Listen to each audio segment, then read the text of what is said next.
ಭೋಜೇಗೌಡ್ರೆ,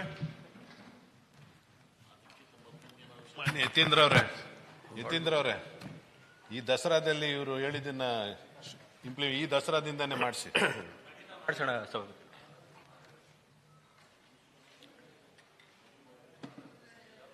ಅವಕಾಶಕ್ಕಾಗಿ ಧನ್ಯವಾದಗಳು. ಇವತ್ತು ಮಹಾನ್ ಚೇತನ ದೇವರಾಜ ಅರಸರ ಜನ್ಮದಿನಾಚರಣೆಯ ಸಂದರ್ಭದಲ್ಲಿ ಅವರ ವಿಚಾರಧಾರೆಗಳನ್ನು ಇವತ್ತಿನ ಸದನದಲ್ಲಿ ಚರ್ಚೆ ಮಾಡ್ತಾ ಇರ್ತಕ್ಕಂಥದ್ದು ಬಹಳ ಪ್ರಸ್ತುತವಾಗಿದೆ ಮತ್ತು ಇಂತಹ ಚರ್ಚೆಗಳು ಅಂತಹ ಮಹಾನ್ ಚೇತನಗಳ ವಿಷಯದಲ್ಲಿ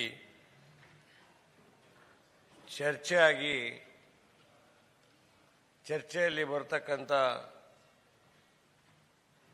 ಎಲ್ಲ ವಿಚಾರಗಳು ಕೂಡ ಮುಂದಿನ ಪೀಳಿಗೆಗೆ ಒಂದು ಉತ್ತಮವಾದ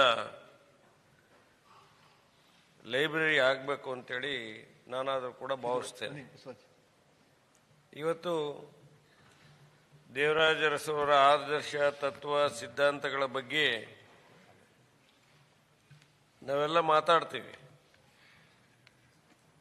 ನಾನು ಅಷ್ಟೇನು ಅವ್ರ ಬಗ್ಗೆ ಮಾತನಾಡ್ತಾವಷ್ಟು ದೊಡ್ಡವನಲ್ಲ. ಬಹಳಷ್ಟು ಜನ ಹಿರಿಯರು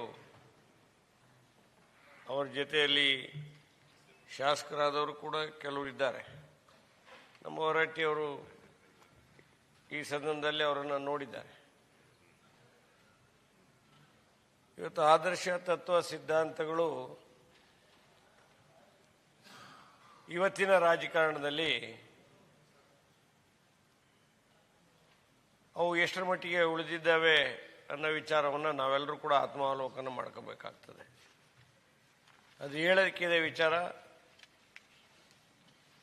ಅದು ಅಲ್ಲಿಗೆ ಸೀಮಿತ ಆಗಿದೆ ಬಾಯಿ ಮಾತಿನಲ್ಲಿ ಮಾತನಾಡೋದಕ್ಕೆ. ಜಾತಿ ಪದ್ಧತಿಯ ಬಗ್ಗೆ ದೇವರಾಜ ಅರಸರ ಕಾಲದಲ್ಲಿ ಇರಲಿಲ್ಲ ಅಂತಲ್ಲ, ಇತ್ತು. ಆದರೆ ಅದನ್ನು ಮೆಟ್ಟಿ ನಿಂತಂತ ಮೇರು ಪರ್ವತ ಯಾರು ಇದ್ರೆ ಅದು ದೇವರಾಜ ಅರಸರು ಅಂತ ಹೇಳಕ್ಕೆ ಎಲ್ಲರೂ ಕೂಡ ಎದೆ ಮುಟ್ಟಿ ಹೇಳ್ಬೋದು. ದೇವರಾಜ ಅರಸರು ಆ ಜಾತಿ ಪದ್ಧತಿಯನ್ನು ಮೆಟ್ಟಿ ನಿಂತಿದ್ರು ಅಂತೇಳಿ. ಆ ಮೆಟ್ಟಿ ನಿಂತಿದ್ದರ ಫಲವಾಗಿಯೇ ಅವರೊಬ್ಬರು ಅಲ್ಪಸಂಖ್ಯಾತರಾಗಿದ್ದರೂ ಕೂಡ ಅವರ ಆದರ್ಶ ತತ್ವ ಸಿದ್ಧಾಂತಗಳು ಇಂದು ಪ್ರಸ್ತುತವಾಗಿ ಇವತ್ತು ನಮ್ಮ ಹತ್ರ ಉಳಿದಿದ್ದಾವೆ. ಇವತ್ತು ಅವರು ಎಂತೆಂಥವ್ರನ್ನ ಲೀಡರ್ ಮಾಡಿದ್ರು, ಈ ನಾಡಿನಲ್ಲಿ ಬೆಳೆಸಿದ್ರು ಅನ್ನೋ ವಿಚಾರವನ್ನು ಈಗಾಗಲೇ ಹರಿಪ್ರಸಾದ್ ಅವರು ಮಾತನಾಡಿರ್ತಕ್ಕಂಥ ಸಂದರ್ಭದಲ್ಲಿ ಹೇಳಿದರು. ಬಹಳಷ್ಟು ಜನ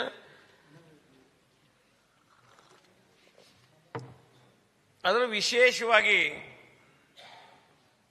ಶಕ್ತಿ ಇಲ್ಲದಿದ್ದವ್ರನ್ನೇ ಈ ನಾಡಿನಲ್ಲಿ ಬೆಳೆಸಿರ್ತಕ್ಕಂಥದ್ದು.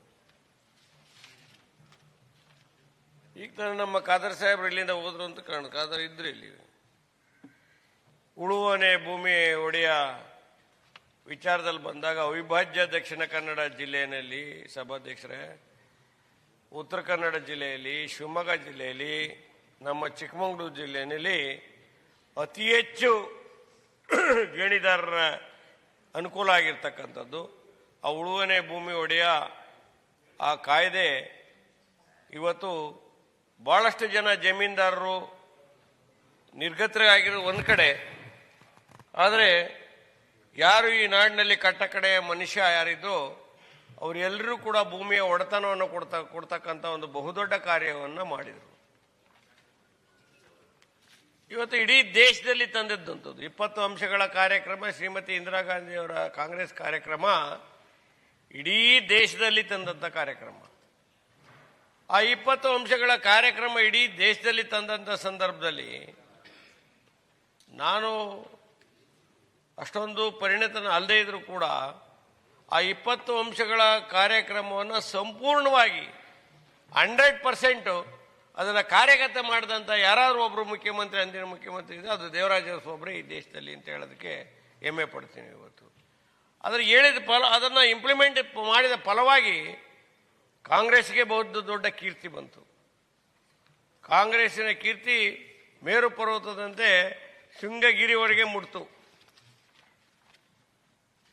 ಯಾವತ್ತು ಇಡೀ ದೇಶದಲ್ಲಿ ಕಾಂಗ್ರೆಸ್ಸು, ಅದರಲ್ಲೂ ಉತ್ತರ ಭಾರತದಲ್ಲಿ ಸಂಪೂರ್ಣವಾಗಿ ನೆಲಕಚ್ಚಿದಂಥ ಸಂದರ್ಭದಲ್ಲಿ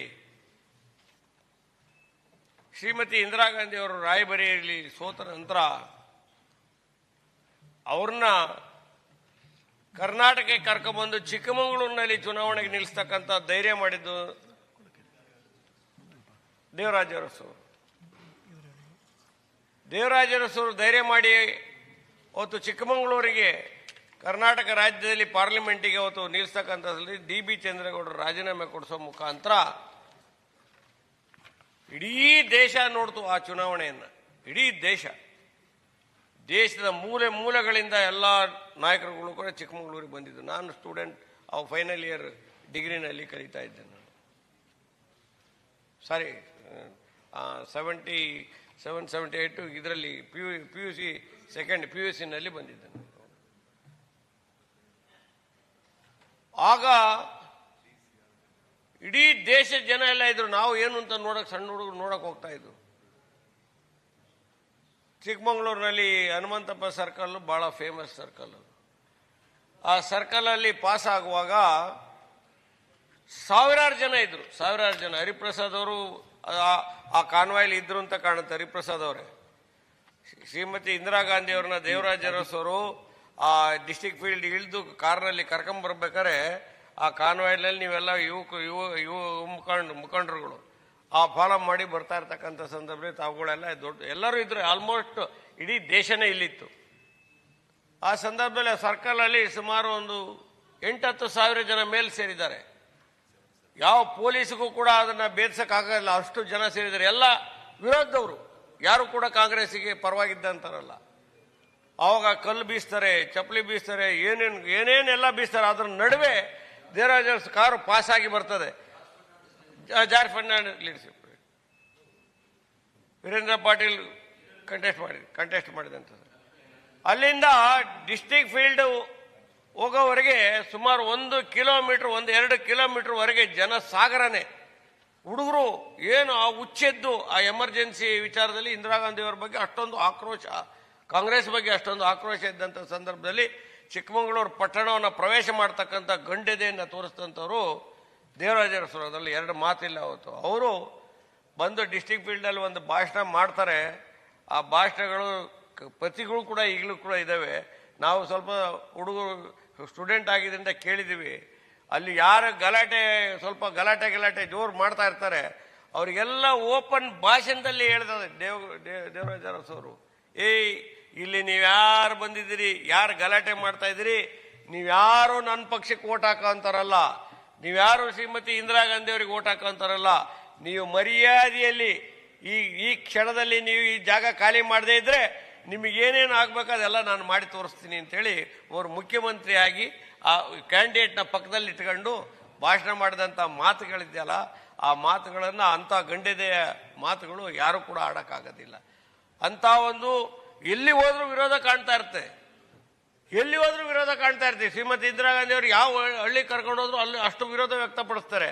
ಆದರೆ ಚುನಾವಣೆ ನಡೆದಂಥ ಸಂದರ್ಭದಲ್ಲಿ ಸುಮಾರು 77,000 ಮತಗಳ ಅಂತರದಲ್ಲಿ ಶ್ರೀಮತಿ ಇಂದಿರಾ ಗಾಂಧಿ ಅವರಿಗೆ ರಾಜಕೀಯ ಪುನರ್ಜನ್ಮ ಸಿಗ್ತದೆ. ಆ ಪುನರ್ಜನ್ಮ ಸಿಕ್ಕಿದ ಫಲವಾಗಿ ಮತ್ತೊಬ್ಬ ಕಾಂಗ್ರೆಸ್ಸು ಇಲ್ಲಿ ಮೇಲೆ ಬರ್ತದೆ. ಮೇಲೆ ಬಂದಂಥ ಸಂದರ್ಭದಲ್ಲಿ ನಾನು ಇವಾಗಲೇ ಮಾತಾಡುವಾಗ ಹೇಳಿದೆ ನೋಡಿ, ರಾಜಕಾರಣ ನಿಂತ ನೀರಲ್ಲ. ರಾಜಕಾರಣ ಯಾವತ್ತೂ ನಿಂತ ನೀರಲ್ಲ. ಅದು ಆ ನಿಂತ ನೀರಲ್ಲ ಇರ್ತಕ್ಕಂಥ ಸಂದರ್ಭದಲ್ಲಿ ಇವತ್ತು ದೇವರಾಜ ಅರಸವರು ಅವ್ರದ್ದು ನಾವು ಹೇಳ್ತೀವಿ. ನಾವು ಇವತ್ತು ದೇವರಾಜ ಅರಸೂರು ಬಗ್ಗೆ ಈಗ ಹರಿಪ್ರಸಾದ್ ಅವರು ಮಾತಾಡುವ ಸಂದರ್ಭದಲ್ಲಿ ಹೇಳಿದರು, ಕೆಲವೇ ರಾಜಕಾರಣಿಗಳು, ಕೆಲವೇ ದಾರ್ಶನಿಕರ ಮಾತುಗಳನ್ನು ನಾವು ಯಾಕೆ ಹೇಳ್ತೀವಿ. ಇವತ್ತು ಭಾಳ ಸುಧಾರಣೆಯನ್ನು ಮಾಡಿದಂಥವರು ಭಾಳಷ್ಟು ಜನ ಅಧಿಕಾರರು, ಸಮಾಜ ಸುಧಾರಕರು ಈ ನಾಡಿನಲ್ಲಿ ಬಂದು ಹೋಗಿದ್ದಾರೆ. ಇವತ್ತು ಆ ನಾಡಿನಲ್ಲಿ ಬಂದು ಹೋದಂಥ ಸಂದರ್ಭದಲ್ಲಿ ಅವರೆಲ್ಲ ಬಹಳಷ್ಟು ಸುಧಾರಣೆಯನ್ನು ಮಾಡಿದ್ದಾರೆ. ಸುಧಾರಣೆ ಮಾಡುವಾಗ ಹಂತವಾಗಿ ಬಂದಂಥ ಸಲ ದೇವರಾಜ ಅರಸವರು ಬಂದಂಥ ಸಲ ಮತ್ತೊಮ್ಮೆ ಆ ಸುಧಾರಣೆ ಪರಿಪಕ್ವವಾಗಿ ಆಗಬೇಕು ಅಂತ ಪ್ರಯತ್ನ ಮಾಡಿದ್ದಾರೆ. ಆದರೂ ಕೂಡ ಈಗಲೂ ಕೂಡ ಸುಧಾರಣೆ ಆಗ್ತಲೇ ಇದೆ. ಇವತ್ತು ಆ ಸುಧಾರಣೆ ಆಗ್ತಾ ಇರ್ತಕ್ಕಂಥ ಸಂದರ್ಭದಲ್ಲಿ ದೇವರಾಜ ಅರಸವರೇನು ಸಾಧಾರಣ ಅಲ್ಲ. ಎಲ್ಲರೂ ದೇವರಾಜ ಅರಸರು ಆಗೋದಿಲ್ಲ. ಅದಕ್ಕೆ ನಾವು ಹೇಳ್ತೇವೆ ಸಪ್ತ ಸಾಗರದ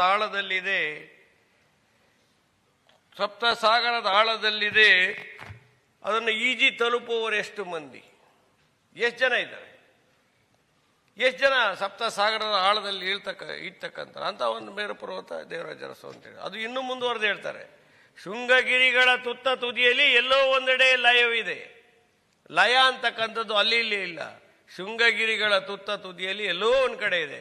ಆದರೆ ತಲುಪಬಹುದು, ಎಲ್ಲಿಗೊಮ್ಮೆ ಎಲ್ಲರೂ ತಲುಪಬಹುದು. ಆ ತಲುಪಕ್ಕೆ ನಿತ್ಯ ನಿರತರ ಸಾಧನೆ ಇದ್ದಾಗ ಮಾತ್ರ, ನಿತ್ಯ ನಿರತರ ಛಲ ಇದ್ದಾಗ ಮಾತ್ರ ಅಂತ ಏನು ನಾನು ನುಡಿದೆ, ಅದಕ್ಕೆ ದೇವರಾಜ ಅರಸು ಸರಿಸಾಟಿ ಅಂತೇಳಿ ಹೇಳಕ್ಕೆ ಬಿಡ್ತೀನಿ. ಇನ್ನು ಮುಂದುವರೆದು ಬಿಸಿಲ ದೆರೆಯ ಬಸಿರಿಂದಲೇ ಸುಳಿಯುವುದು ಮೆಲು ತಂಗಾಳಿಯು ಬಳಿಗೆ ಅಂತ. ಸುಮ್ಮನೆ ತಂಗಾಳಿ ಬರೋದಿಲ್ಲ. ತಂಗಾಳಿ ಬರ್ಬೇಕಾದ್ರೆ ಬಿಸಿಲ ದಗೆಯ ಬಸಿರಿಂದ ಬರಬೇಕು. ಆ ಬಿಸಿಲ ದಗೆಯ ಬಸಿರಿನಲ್ಲಿ ಉಳ್ಕೊಂಡವರೆಷ್ಟು ಹೋಗೋರೆಷ್ಟು ಅಂತ ಒಂದು ಇಷ್ಟೆಲ್ಲದರ ನಡುವೆ ಉಳಿದು ರಾಜಕೀಯ ಮಾಡಿ ಬಿಸಿಲ ದಗೆಯ ಬಸಿರಿಂದ ಬರುವುದು ಮೆಲು ತಂಗಾಳಿಯನ್ನು ಕೊಟ್ಟಂತ, ಈ ನಾಡಿಗೆ ಮೆಲು ತಂಗಾಳಿಯನ್ನು ಕೊಟ್ಟಂತ ಕೀರ್ತಿಗೆ ಪಾತ್ರ ಆಗ್ತಕ್ಕಂಥ ಯಾರು ಅಂದ್ರೆ ಅದು ದೇವರಾಜ ಅರಸವರು. ಹಾಗಾಗಿ ಅವರು ಇವತ್ತು ಸಾಮಾನ್ಯರ ಬಗ್ಗೆ, ಇವತ್ತು ನೊಂದವರ ಬಗ್ಗೆ, ಇವತ್ತು ಅತ್ಯಂತ ಕಟ್ಟಕಡೆಯ ಮನುಷ್ಯರ ಬಗ್ಗೆ ಇದ್ದಂಥ ಕಾಳಜಿ ಇವತ್ತು ಅದೇ 20 ಅಂಶದ ಕಾರ್ಯಕ್ರಮಗಳು.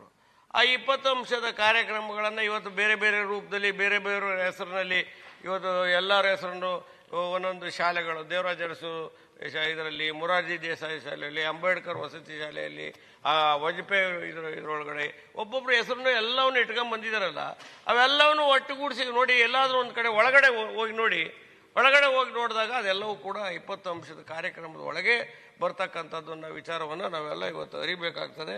ಹಾಗಾಗಿ ಹಾಗೆ ರಾಜಕೀಯ ಇದರೊಳಗಡೆ ನಾವು ಇನ್ನು ಕೆಲವು ವಿಚಾರ ಹೇಳ್ಬೇಕಾಗ್ತದೆ. ಇವತ್ತು ದೇವರಾಜ ಅರಸವರು ಇಷ್ಟೆಲ್ಲ ಮಾಡಿ ಶ್ರೀಮತಿ ಇಂದಿರಾ ಗಾಂಧಿ ಅವರನ್ನ ಪುನರ್ಜನ್ಮ ಕೊಟ್ಟು ಕಾಂಗ್ರೆಸ್ಸನ್ನು ಮತ್ತೆ ಮೇಲೆತ್ತಿ ಈ ನಾಡಿನಲ್ಲಿ, ಈ ದೇಶದಲ್ಲಿ ಮತ್ತೊಮ್ಮೆ ಕಾಂಗ್ರೆಸ್ ಬರೋದಕ್ಕೆ ಕಾರಣ ಆಗ್ತಕ್ಕಂಥ ಸಂದರ್ಭವನ್ನು ತಂದುಕೊಟ್ಟಂಥ ಕೀರ್ತಿಗೆ ದೇವರಾಜರಪ್ಪ. ಆದರೆ ದೇವರಾಜರ ಪರಿಸ್ಥಿತಿ ಏನಾಗ್ತದೆ? ಇದೇ ಬಾಲಬುರಿ ಅಂದರೆ ದೇವರಾಜ ಅರಸವರು. ಬಾಲಬುರಿನಲ್ಲಿ ಅವರು ಕ್ವಾರ್ಟರ್ಸು, ಆ ಕ್ವಾರ್ಟರ್ಸು ಬಿಡ್ತಾರೆ ಅಂತಂದ್ರೆ ಯಾಕೆ ಬಿಡ್ತಾರೆ ಅಂತ ಹೇಳಿದ್ರೆ, ಈಗ ಬಾಲಬುರಿಗೆ ಯಾರು ಹೋಗಲ್ಲ. ಬಾಲಬುರಿನ ಚೇಂಜೇ ಮಾಡಿಬಿಟ್ರು. ಆ ಬಾಲಬುರಿ ಅಧಿಕೃತ ಮುಖ್ಯಮಂತ್ರಿಗಳ ನಿವಾಸ. ಅದು ಅಧಿಕಾರ ಕಳ್ಕೊಂಡ್ರು ಅನ್ನೋದೊಂದು, ಅವ್ರ ಅಧಿಕಾರ ಕಳ್ಕೊಂಡದ್ದು ಒಂದು. ಅವ್ರಿಗೆ ಪಾಪ ಅವತ್ತು ಸರ್ಪ ಸುತ್ತಾಗಿರುತ್ತೆ ದೇವರಾಜ ಅರಸರಿಗೆ. ನಾವೆಲ್ಲ ನೋಡಿದ್ದೀವಿ ಅದೆಲ್ಲ, ಅದು ಇದರಲ್ಲೂ ಕೂಡ ಇದೆ. ಸರ್ಪ ಸುತ್ತಾಗಿರುತ್ತೆ. ಆ ಸರ್ಪ ಸುತ್ತಾದಂಥ ಸಂದರ್ಭದಲ್ಲಿ ಅವ್ರ ಬೆಡ್ಡಿಂದ ಮೇಲೆ ಹೇಳ್ದಂಥ ಪರಿಸ್ಥಿತಿ ಇರ್ತದೆ. ಆ ದಿನಗಳು ಒಂದು 8-10 ದಿನಗಳ 15 ದಿನದಲ್ಲಿ, ಆ ದಿನಗಳಲ್ಲೇ ಕಾಂಗ್ರೆಸ್ ನಡ್ಕೊಂಡಂಥ ರೀತಿ ದೇವರಾಜ ಅರಸರಿಗೆ ಇವತ್ತು ಯಾರೂ ಕೂಡ ಮರೆಯಂಗಿಲ್ಲ. ಯಾರು ಕೂಡ ಮರೆಯಂಗಿಲ್ಲ. ಅಲ್ಲ, ಇತಿಹಾಸದಲ್ಲಿ ಉಳಿದಿದೆ ಅದು. ನಾವು ಇವತ್ತು ಹೇಳ್ತಕ್ಕಂಥದ್ದಲ್ಲ, ಅದು ಇತಿಹಾಸದಲ್ಲಿ ಉಳಿದಿದೆ. ಇತಿಹಾಸದ ಪುಟಗಳನ್ನು ಕೂಡ ಸೇರಿದೆ. ದೇವರಾಜ ಅರಸವರು ಅಧಿಕಾರ ಕಳ್ಕೊಂಡ್ರು, ಅಲ್ಲಿಂದ ಅವ್ರನ್ನ ದೇವರಾಜ ಅರಸು ಎಣಿಸಿದ್ರು. ಇನ್ನು ರಾಜೀವ್ ಗಾಂಧಿ ಅವರು ಬಂದು ಏರ್ಪೋರ್ಟಲ್ಲಿ ವೀರೇಂದ್ರ ಪಾಟೀಲ್ ಇಳಿಸಿ ಹೋಗಿದ್ದು ಕೂಡ ಯಾರೂ ಮರೆಯಂಗಿಲ್ಲ ಇವತ್ತು. ಇವೆಲ್ಲ ಇತಿಹಾಸ. ವೀರೇಂದ್ರ ಪಾಟೀಲರು ಶ್ರೀಮತಿ ಇಂದಿರಾ ಗಾಂಧಿ ಅವರ ಜೊತೆಲಿ ಎದುರಿಗೆ ಚುನಾವಣೆ ನಿಂತರು, 77,000 ಓಟಲ್ಲಿ ಸೋತರು. ಸೋತು ಇನ್ನೂ ಎಣಿಕೆ ಮುಗಿದು ಸರಿಯಾಗಿ ಇನ್ನೂ ಕೂಡ ಅನೌನ್ಸ್ ಆಗಲಿಲ್ಲ. ವೀರೇಂದ್ರ ಪಾಟೀಲ್ ಕಾಂಗ್ರೆಸ್ ಸೇರಿದ್ರು. ಕಾಂಗ್ರೆಸ್ ಏನು ಸೆಂಟ್ರಲ್ ಮಂತ್ರಿ ಆದರು, ಅದೇ ಸೆಂಟ್ರಲ್ ಮಿನಿಸ್ಟರ್ ಆದರು, ಸೆಂಟ್ರಲ್ ಮಿನಿಸ್ಟರ್ ಆದ್ರು. 1 ವರ್ಷ ನಾವೆಲ್ಲ ಸ್ವಾಮಿ ಅವ್ರ ಮಂತ್ರಿ ಆಗಿ ನಮ್ಮ ಮೇಲೆ ಪೊಲೀಸ್ ಕೇಸ್ಗಳು, ನಮ್ಮಲ್ಲಿ ಪೊಲೀಸ್ ಕೇಸ್ ಇತ್ತು, ನಾವು ಪೊಲೀಸ್ ಕೇಸ್ ಅನುಭವಿಸಿದ್ವಿ ನಾವು. ಹಾಗಾಗಿ ಇವೆಲ್ಲ ಇತಿಹಾಸಗಳು ಇದ್ದಾವೆ. ಹಾಗಾಗಿ ದೇವರಾಜ ಅರಸವರು ಬಿಟ್ಟು ಹೋಗಿರ್ತಕ್ಕಂಥ ಇಲ್ಲಿ ಹಾಕಿದೆ ಸರ್. ಅವಾಗ ಎಷ್ಟು ವರ್ಷ ನಿಮಗೆ ಸರ್? ನಾನು 15 ವರ್ಷ ಸರ್. ಅವಾಗಲೇ ಕೇಸ್ ಆಗ್ಬಿಡ್ತಾ? ಹಾಕಿದೆ ಸರ್. ನಾವು ಹೊಡೆದಾಡ ಇದ್ರ ಸರ್ ಇಲ್ಲ, 100ಕ್ಕೆ 100 ಸತ್ಯ ಬೇಕಾದ್ರೆ ತೆಗೆಸ್ಬಿಟ್ಟು ತೋರಿಸ್ತೀವಿ ನಾವು. ಆಯ್ತಾ ಹಾಗಿದ್ರೆ ಅದಕ್ಕೆ ಜೈಲ್ಗೆ ಹೋಗ್ಲಿಲ್ಲ. ಆಯ್ತಾ? ಆಮೇಲೆ ಸರ್ ನಾವು ಅಲ್ಲಿ ಜಕ್ನಳ್ಳಿ ಅಂತ ಒಂದು ಊರಿದೆ, ಜಕ್ನಳ್ಳಿ ಅಂತ. ಅಲ್ಲಿ ನಮಗೆ ಅಲ್ಲಿ ಓಡಿಸ್ಕೊಂಡು ಬಂದರು. ಆ ಓಡಿಸ್ಕೊಂಡು ಬಂದರೆ ಗದ್ದೆ ಎಲ್ಲ ಬಿದ್ದು ಓಡಿದ್ವಿ ನಾವು. ಆ ಊರಿನವರು ಆಯ್ತಾ, ಆ ಊರಿನವ್ರು ಪಕ್ಕಾ ಕಾಂಗ್ರೆಸ್ಸು. ಪಕ್ಕಾ ಕಾಂಗ್ರೆಸ್ ಅಂದರೆ 100ಕ್ಕೆ 100 ಕಾಂಗ್ರೆಸ್ಸು. ಹಾಂ, ಆರ್ತಿಯವ್ರಿಗೆ ಗೊತ್ತಿಲ್ಲ, ಜಕ್ನಳ್ಳಿ ಅದು ಚಿಕ್ಕಮಗಳೂರು ತಾಲೂಕು ಆಯ್ತಾ. ಓಡ್ಸ್ಕೊಂಬಂದು ಅಷ್ಟು ಯಾಕೆ ಅಂದರೆ ಅಲ್ಲಿ ಕಾಂಗ್ರೆಸ್ಗೆ ಅಷ್ಟ ಕಟ್ಟ ಓಟ್ ಹಾಕೋರು ಅಂತಾರೆ ಇದ್ರು, ಅಲ್ಲಿ ಜನ ಇದ್ರು ಅವತ್ತು. ಎಸ್ ಸಿ ಎಸ್ ಟಿ 200% ಆ ಒಂದು ಓಟ್ ಕೂಡ ಬೇರೆ ಪಾರ್ಟಿಗೆ ಆಗ್ತಾ ಇರಲಿಲ್ಲ, ಆ ಹಿಂದುಳಿದ ವರ್ಗದ ಜನ ಅವತ್ತಿನ ಕಾಲದಲ್ಲಿ. ಹಾಗಾಗಿ ಇವತ್ತು ಅಂಥ ಒಂದು ಸಂದರ್ಭದಲ್ಲಿ ಇವತ್ತು ದೇವರಾಜ ಅರಸು ಅವರು ಈ ನಾಡು ನುಡಿಯ ರಕ್ಷಣೆಗೆ ಮತ್ತು ನೀವು ಆಡಳಿತ ಕನ್ನಡ ಭಾಷೆ ಅಂತ ಹೇಳಿದ್ರಲ್ಲ, ಇವತ್ತು ಉಳಿದಿದೆಯಾ? ಹೇಳಿದ್ದಾರೆ, ಎಲ್ಲಾದರೂ ಇರು ಎಂತಾದರೂ ಇರು ಎಂದೆಂದು ಕನ್ನಡವಾಗಿರು, ಕನ್ನಡವೇ ಸತ್ಯ ಕನ್ನಡವೇ ನಿತ್ಯ, ನೀ ಮೆಟ್ಟುವ ನೆಲ ಕರ್ನಾಟಕ, ನೀ ಏರುವ ಮಲೆ ಸಹ್ಯಾದ್ರಿ, ನೀ ಕುಡಿಯುವ ನೀರು ಕಾವೇರಿ, ನೀ ಮುಟ್ಟುವ ಶ್ರೀಗಂಧದ ಮರ ಅಂತ ಹೇಳಿಬಿಟ್ಟಿದ್ದೀವಿ ಅಷ್ಟೇ. ಅದು ಇಂಪ್ಲಿಮೆಂಟ್ ಆಗಲಿಲ್ಲ. ಇಂಪ್ಲಿಮೆಂಟ್ ಆಗಿದ್ರೆ ಅವತ್ತು ಪ್ರಯತ್ನ ಮಾಡಿದ್ದಾರೆ. ಇವತ್ತು ಸಿದ್ದರಾಮಯ್ಯರು ಮೊನ್ನೆ ಹೇಳಿದರು ಆಡಳಿತ ಭಾಷೆ ಕನ್ನಡ ಭಾಷೆ ಮಾಡ್ತೀವಿ ಅಂತೇಳಿ. ಅಷ್ಟು ಸುಲಭದ ಮಾತಲ್ಲ ಅದು. ಅವತ್ತಿನ ಕಾಲದಲ್ಲೇ ಅವತ್ತು ಕನ್ನಡ ಭಾಷೆ ಆಡಳಿತ ಭಾಷೆ ಆಗಬೇಕು ಅಂತ ಹೋರಾಟ ಮಾಡಿದಂಥ ಸಂದರ್ಭದಲ್ಲಿ ಅಂಥ ಒಂದು ಆದರ್ಶ ತತ್ವ ಸಿದ್ಧಾಂತಗಳು ಇವತ್ತು ಕೂಡ ಉಳಿಬೇಕಾಗಿದೆ. ಅದಕ್ಕೆ ಅವ್ರ ಜಯಂತಿಯನ್ನು ಆಚರಿಸ್ತಕ್ಕಂಥ ಶುಭ ಸಂದರ್ಭದಲ್ಲಿ ಏನಾದರೂ ಒಂದು ಅವರ ನೆನಪಿಗೆ ಇನ್ನೂ ಮತ್ತೆ ಆ ನೆನಪು ಮರುಕಳಿಸ್ತಾ ಇರಬೇಕು. ಮತ್ತೆ ಮುಂದಿನ ಪೀಳಿಗೆಯಲ್ಲಿ ಆ ನೆನಪು ಅಚ್ಚಳಿದೆ ಉಳಿಬೇಕು ಅಂತ ಹೇಳಿದರೆ ಕೆಲವಾರು ಕಾರ್ಯಕ್ರಮಗಳನ್ನು ಆ ಹೆಸರಿನಲ್ಲಿ ಮಾಡಬೇಕು ಅನ್ನೋದು ಸರ್ಕಾರಕ್ಕೆ ಒಂದು ಮನವಿ ಮಾಡ್ತೀನಿ. ಇವತ್ತು ಅವಕಾಶಕ್ಕಾಗಿ ಧನ್ಯವಾದಗಳು. ಹೆಚ್ಚಿನ ವಿಡಿಯೋಗಳಿಗೆ ಪ್ರತಿಧ್ವನಿ ಯೂಟ್ಯೂಬ್ ಚಾನೆಲ್ ಸಬ್ಸ್ಕ್ರೈಬ್ ಮಾಡಿ, ಬೆಲ್ ಐಕಾನ್ ಕ್ಲಿಕ್ ಮಾಡಿ.